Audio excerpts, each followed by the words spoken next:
Hey, so I wanted to weigh in on a video I watched from Rebecca Watson, who was weighing in on the current update, the most recent update on the health of Jordan Peterson. If you are not aware, there's been some controversy around Jordan Peterson. Imagine that. There's been some controversy because Jordan Peterson's wife was undergoing cancer treatments, and in the course of that, Jordan Peterson himself became severely depressed, sought antidepressants prescribed through a doctor, and tried to get off those antidepressants cold turkey and had horrible withdrawal symptoms.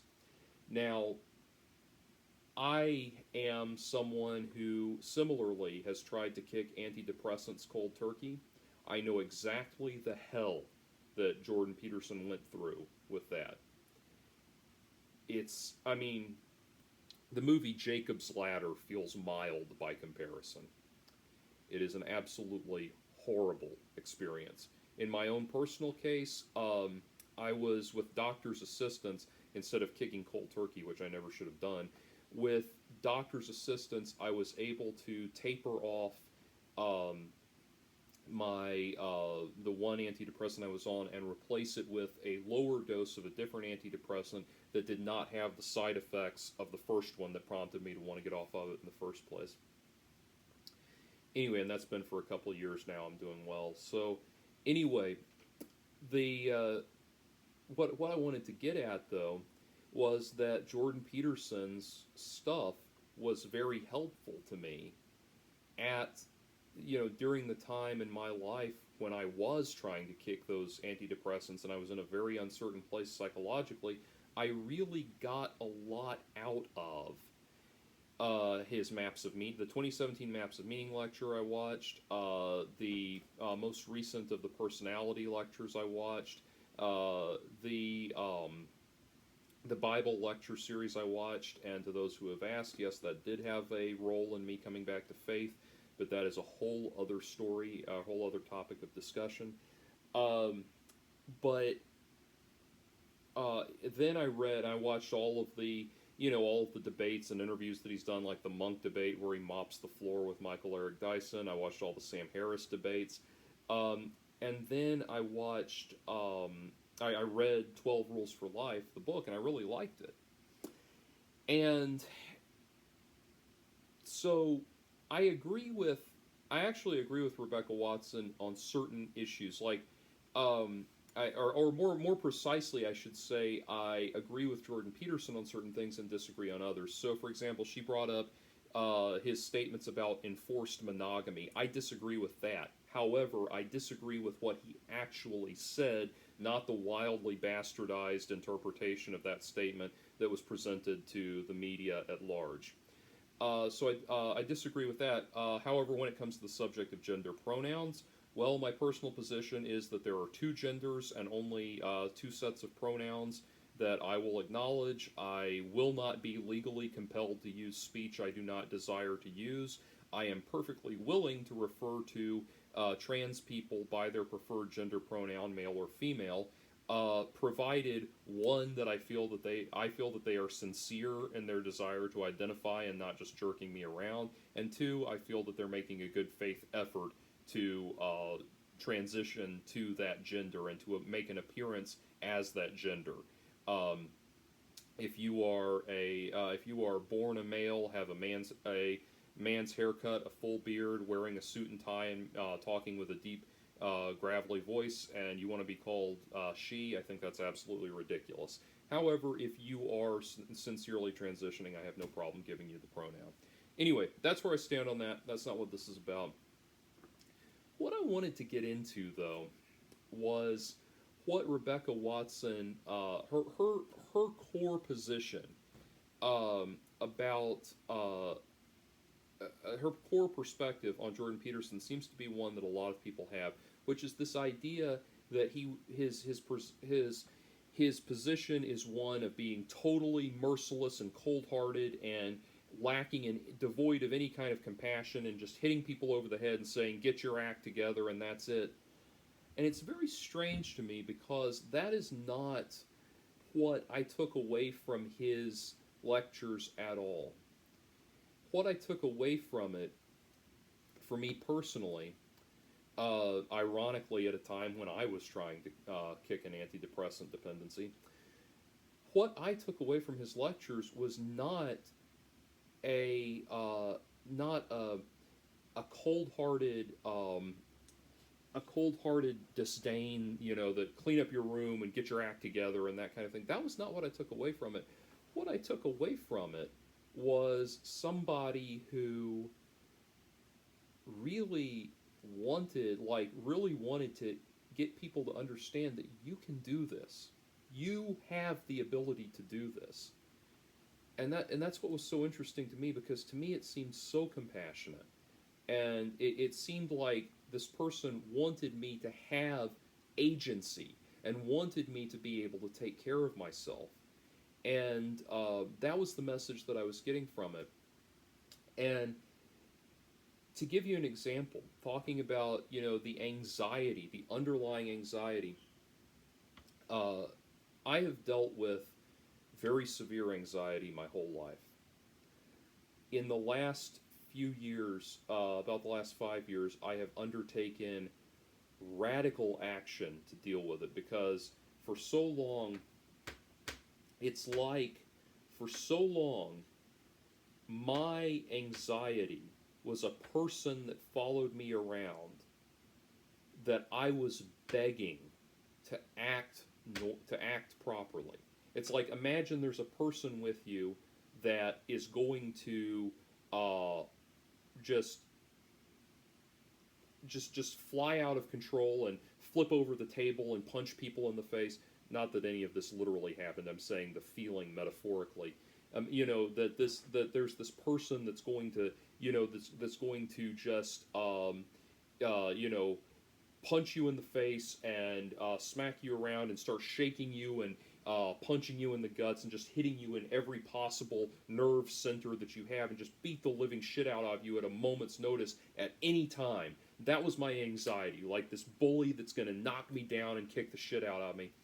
And my whole life, because that anxiety was so intimidating and so overpowering, it was like I was begging with it. It's like I was pleading with it. Please, please don't do this. Please, I'll take whatever medication I need to take to keep you quiet. I'll do whatever I have to do. Just please be merciful. Please, please let me go to this movie and enjoy it without feeling like I'm just exploding on the inside. Please let me go on this date without sitting there forcing a grin the whole time because I'm just agonizing on the inside. Please let me please let me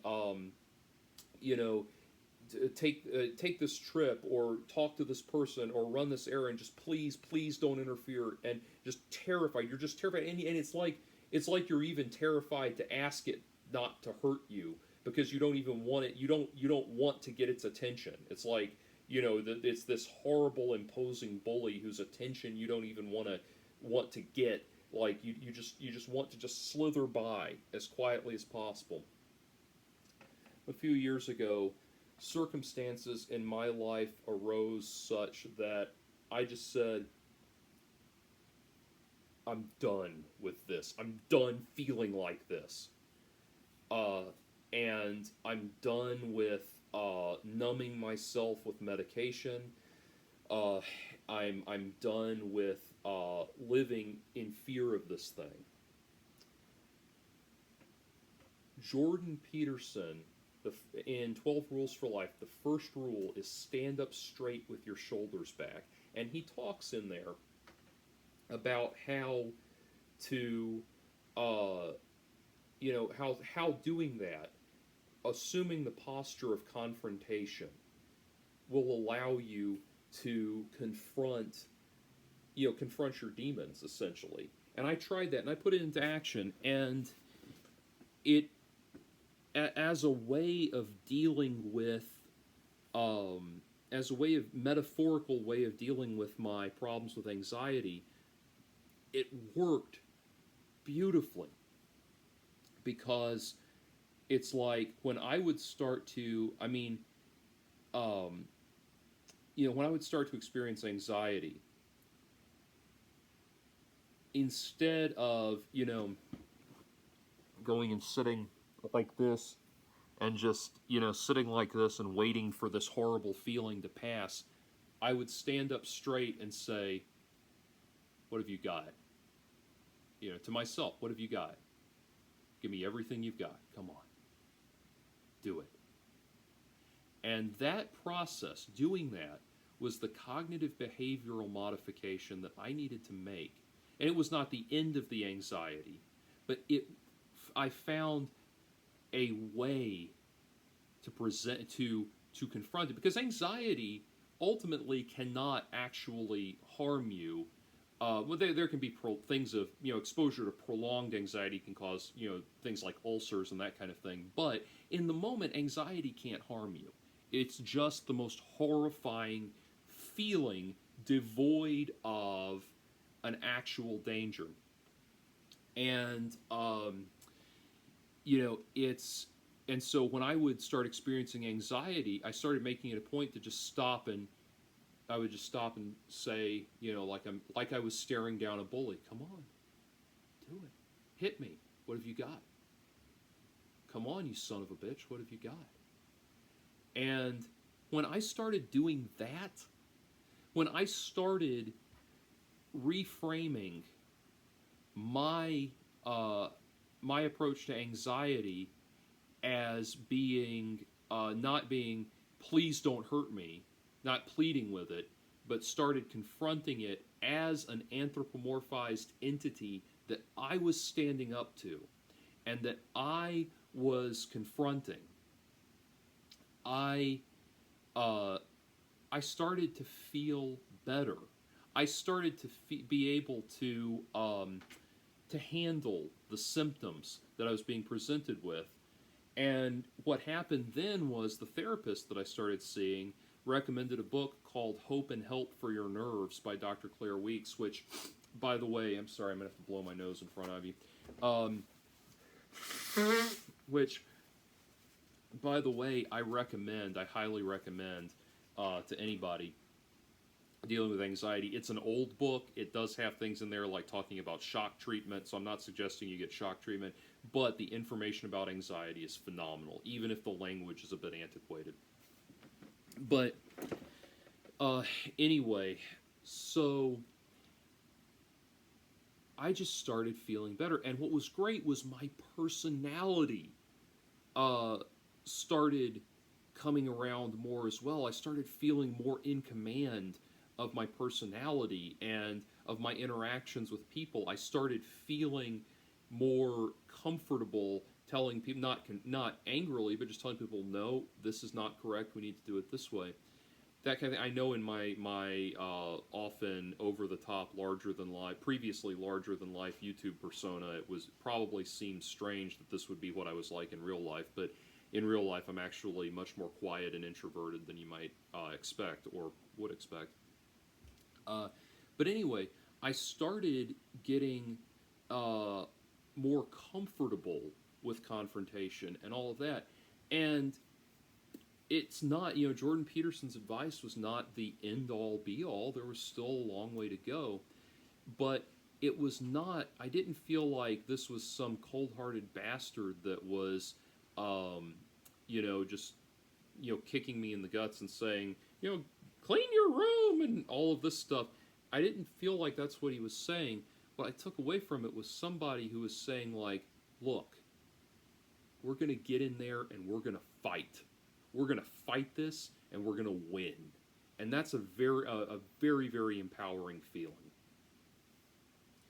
I feel like there is an oversaturation of helplessness in society, of victim culture in society. And I want to clarify that is not to say that victims should be mistreated or disregarded. Quite the opposite. It means the first thing that a victim, the most important, I shouldn't say the first thing, because the first thing a victim needs is compassion, but the most important thing a victim needs is to be put back in control, to no longer feel like a victim, to no longer feel like, I mean, and I have even recently had to deal with people that I felt like were trying to victimize me, and that's a horrible place to be in.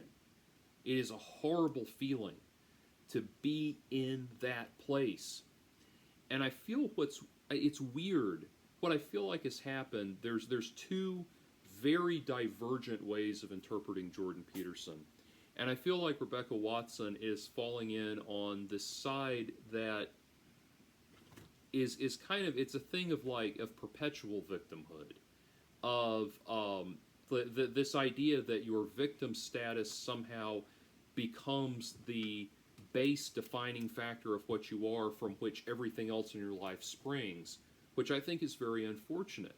I would rather overcome my victim status and be a happy, successful, awesome person that has moved past this. Because if you stay in your victim, if you hold on to your victim status, the person that put you there, or the entity that put you there, or the psychological imbalance that put you there, it wins. And so it seems paradoxical, if you're in this kind of socially maintained victimhood group, it feels paradoxical that what Jordan Peterson is saying would be compassionate. But it really is. And I feel like I feel like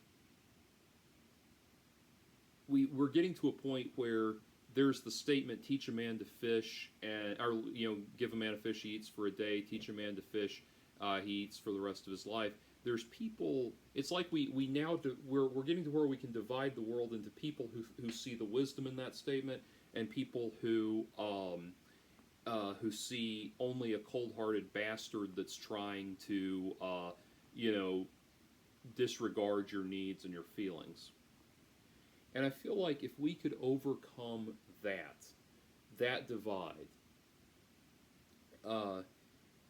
if we could get past that, if the people on this side could make that concession, that what we actually are dealing with is compassion on both sides, it's just directing how we're directing the compassion. If we could get past that point, I really feel like that could be a pivotal shift in the discussion that's happening. In any event, those are my thoughts.